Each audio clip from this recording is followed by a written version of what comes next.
There are some Counter-Strike videos which go down in history as being timeless, unforgettable, and endlessly memeable. Videos like Foon, Doja's cheeky little smile.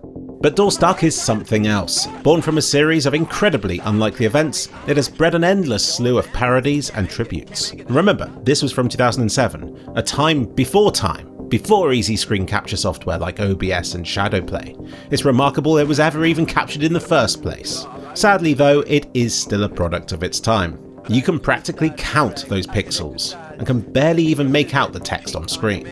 This has made it a perfect candidate for high definition overhauls. I've dabbled with it a few times over the years as a benchmark for upscaling progress, but it's hard to imagine the technology ever getting good enough to be able to decipher all of the details lost down the gaping cracks between the original video's extremely large and blobby looking pixels. What this needs is a human touch. Well, here it is. Thanks to M47RHHNTQX's hard work, we now have a full 4K remaster, and it wasn't achieved through an AI upscaler. So how did he do it? Well, it took him 2 months of painstaking hard work, building upon his 4,000 hours of Blender experience to lovingly recreate every aspect of this video, frame by frame. What started off as a 2-week project soon ballooned as he struggled with keyframing the motion of the door-stuck guy, which he said was very twitchy and needed correcting nearly every frame.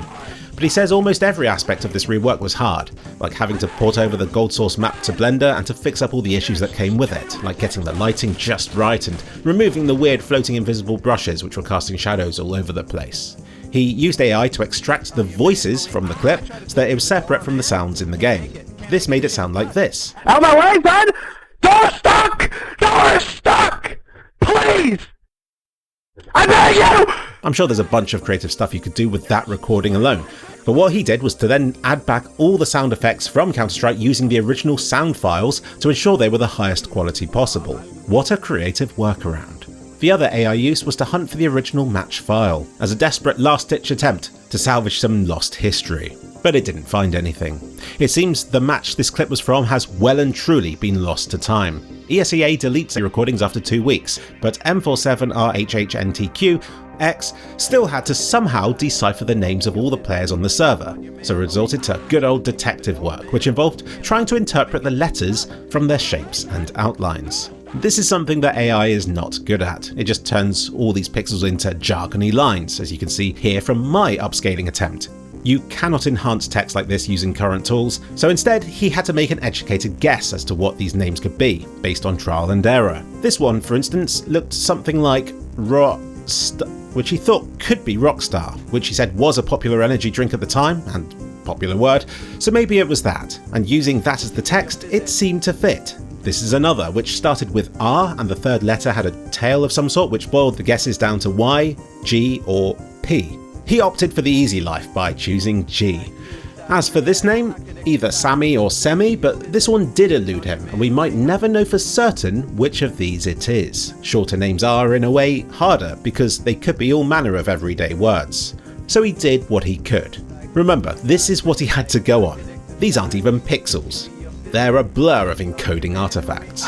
Here's a behind the scenes look at the HUD, rebuilt element by element. For some of these a simple upscale was enough, but for others he needed to scrap the original and to start again, like for this banner right here, which he built up from scratch using high quality logos that he found online. You'll notice something else different about M47's version.